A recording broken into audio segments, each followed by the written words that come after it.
Okay, guys, we are in John chapter 13, and we're starting with verse 18. Our lesson last week, I'm sure you remember, was about the foot washing. And then the disciples were asking who was going to be the greatest, and Jesus showed them how to be great, and that's to be a servant, and wanted them to serve each other. So in the verse of we were closing with last week, it says, if we know these things, happy are we if we do them. Oh, you know what I wanted to do?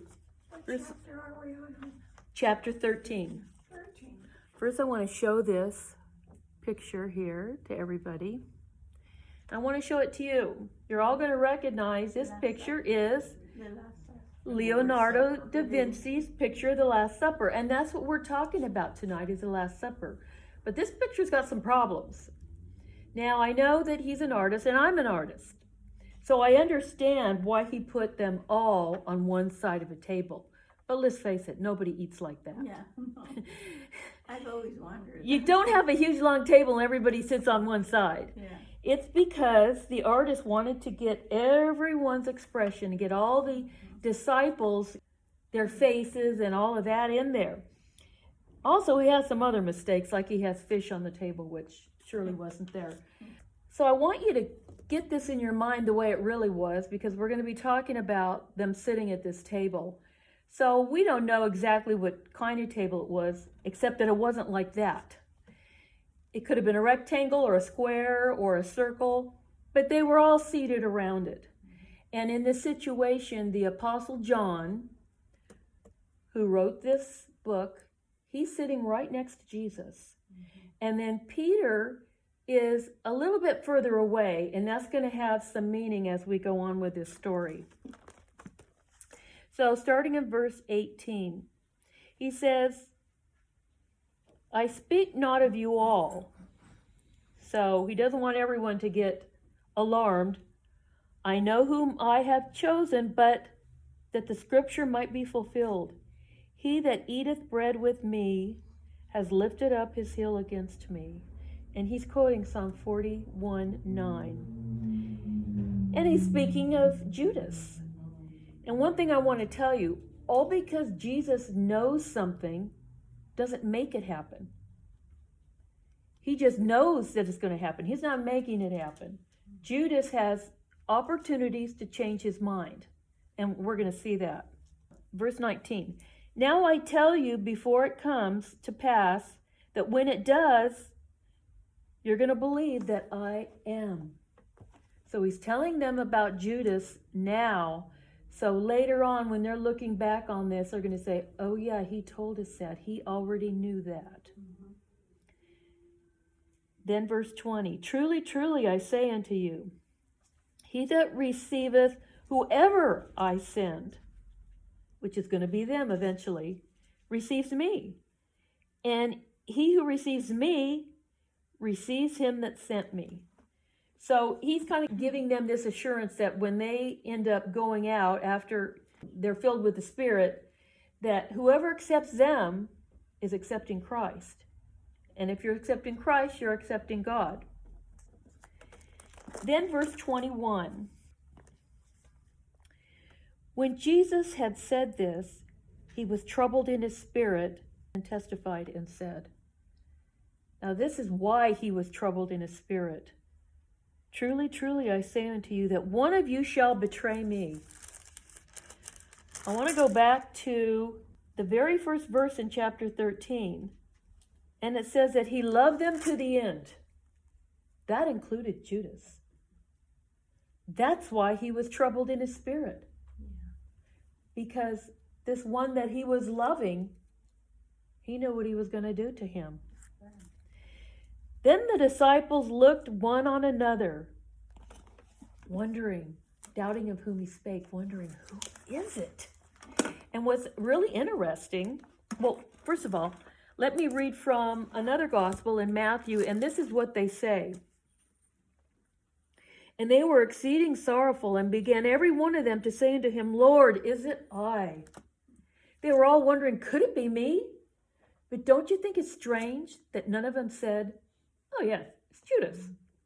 No, he was very clever, and he was a very good liar because no one suspected him. Excuse me. Yes. Could it be that maybe at some time he had good feelings, but at some time the devil got into him and made him betray him? I absolutely think you're right. It's not like the devil just took possession of him. It was a slow thing. That's the way, this is the way it is with sin. It's like you're a little boat that's tied to a dock. And the devil comes and unties that. And first it just starts swaying a little bit, and then it goes out a little bit, and the rope starts to come out, and then pretty soon it's out to sea. So it's always a slow process, and the devil will try to convince you that what you're doing is right. Just like he tricked Eve into thinking you're doing something that's good. Oh yeah, I'm going to get knowledge. I'm going to be like God. He didn't say, hey, you're going to be betraying God, did he? So you got to remember that. He tricks you with something that sounds like it could be good. You got to remember, Judas did not have to do this. He made choices all along the way. Verse 22, then the disciples looked one upon another, doubting of whom he spake. They were like dumbfounded. They just couldn't believe who it could be, and even doubted that it could be themselves. Now there was leaning on Jesus' bosom one of the disciples whom Jesus loved. And of course, this is the Apostle John.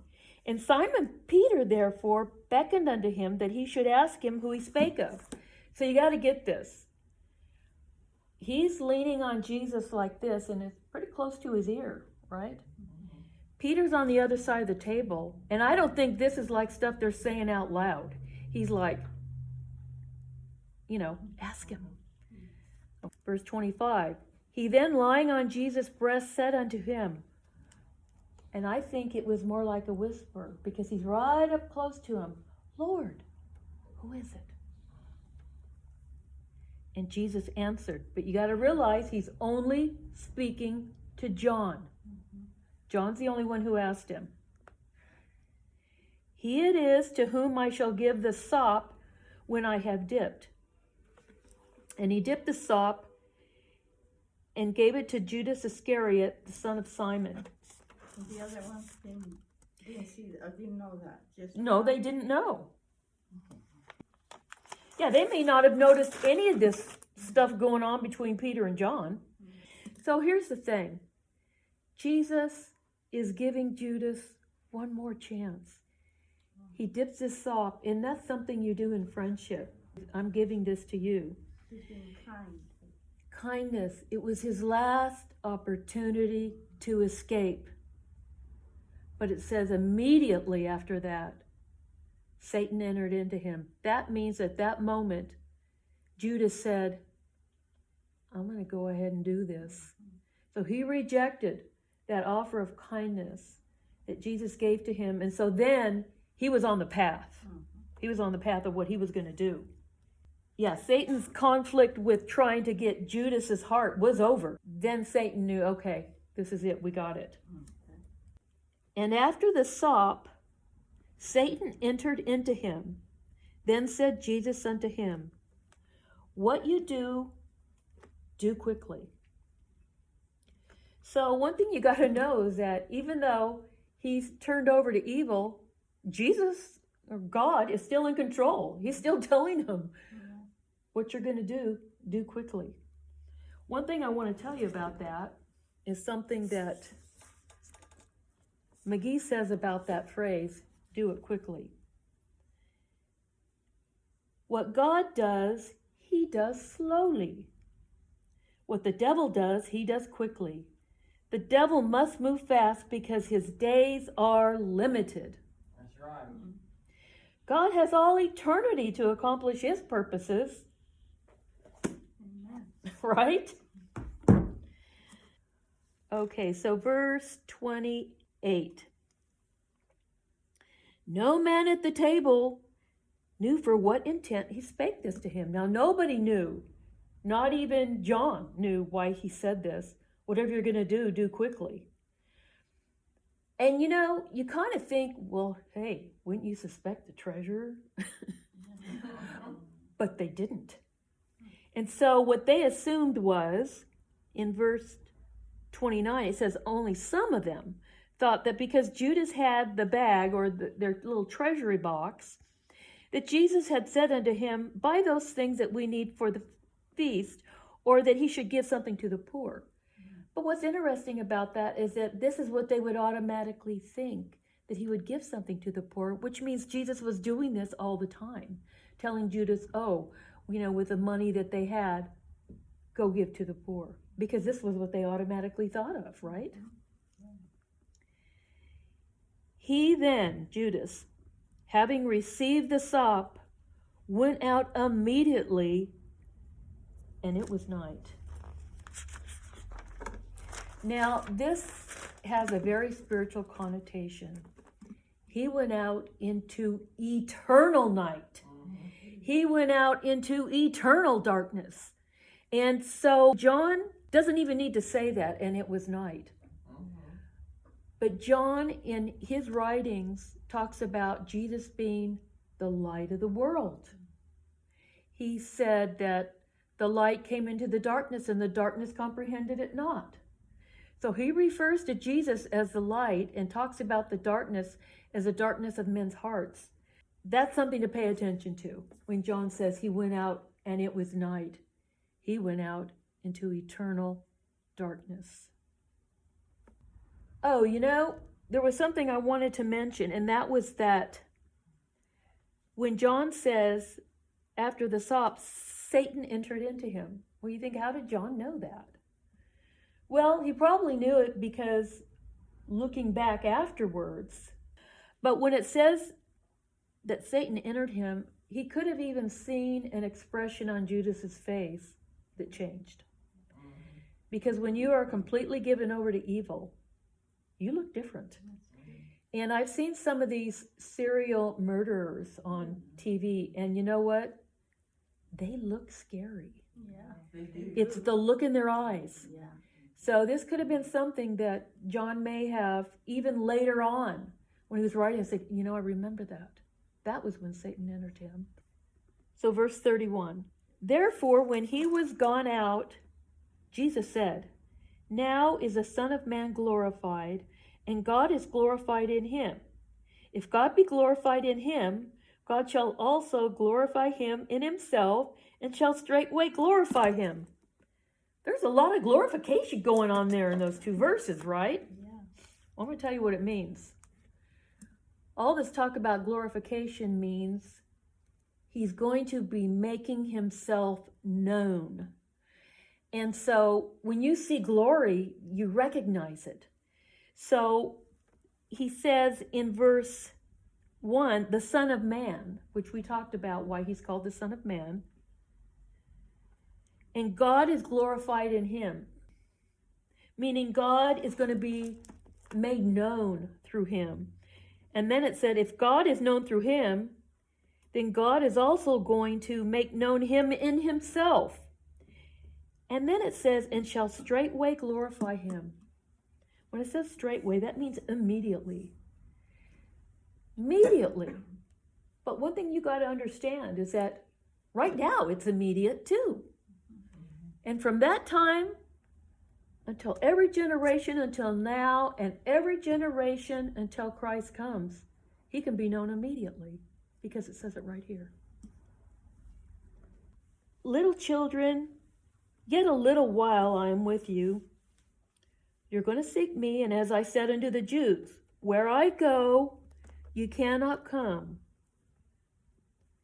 Okay, I'm going to skip verse 34 and 35 for right now, just for the context's sake. And I'm going to go to 36, and then we'll come back in a moment and get those verses. So when he says in verse 33, where I'm going, you cannot go. Well, where is that? Where is he going? Anybody have an idea? He's going to the cross. to the Father. That's true. But see, they could go there. In fact, one of the disciples did. What, to the cross? Yeah, John. Yeah. John was there. Right. But that's it. Heaven. They cannot go to heaven. There's no way.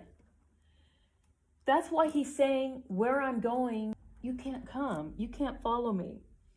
What he's going to do after he dies, he is going to go into the temple in heaven. Now, you know there's a temple in heaven because when God told Moses to build the tabernacle,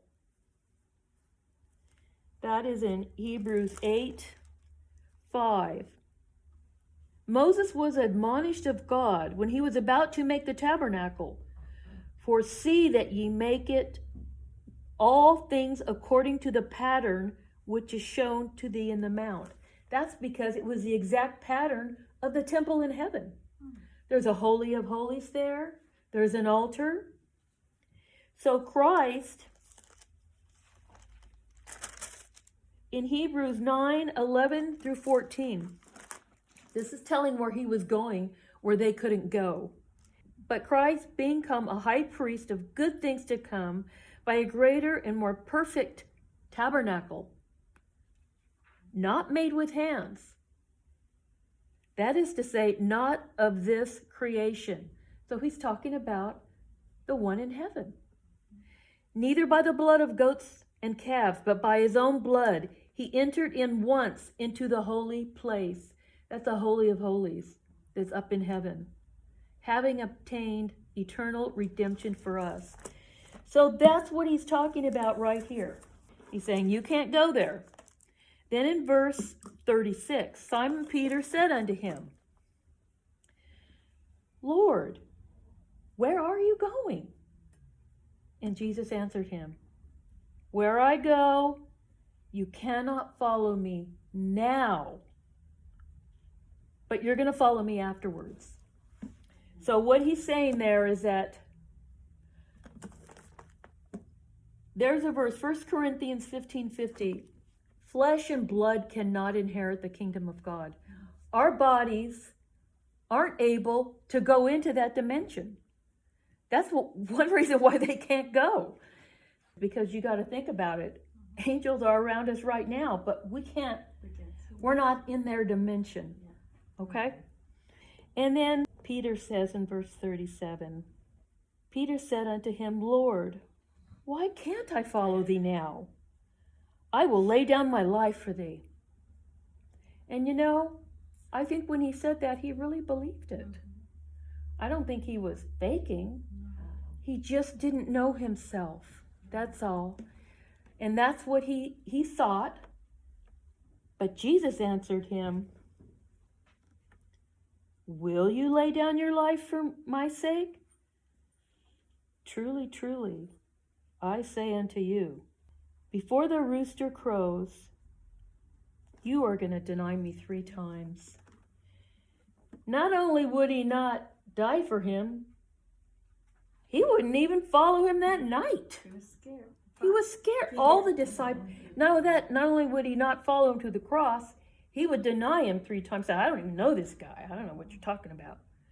But all the other apostles were scared to death. They ran and hid, except for this apostle who wrote this, John. He's the only one who went to the cross. He was the only one that had enough faith to go to the cross. And who knows what he thought might happen to him. His life could have been in danger too. I think fear also makes people do things that, normally. It does.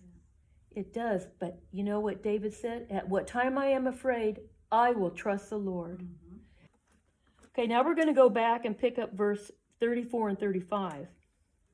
So after he tells them that he's going to go somewhere where they can't go, he says in verse 34, a new commandment I give unto you, that ye love one another as I have loved you, that ye also love one another. So in the law, we have the commandment, love your neighbor as yourself. And that's all based on self-love.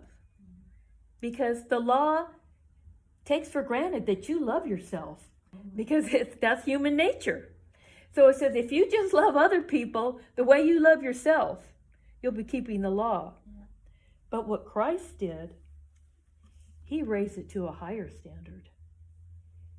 He's not saying, love other people the way you love yourself.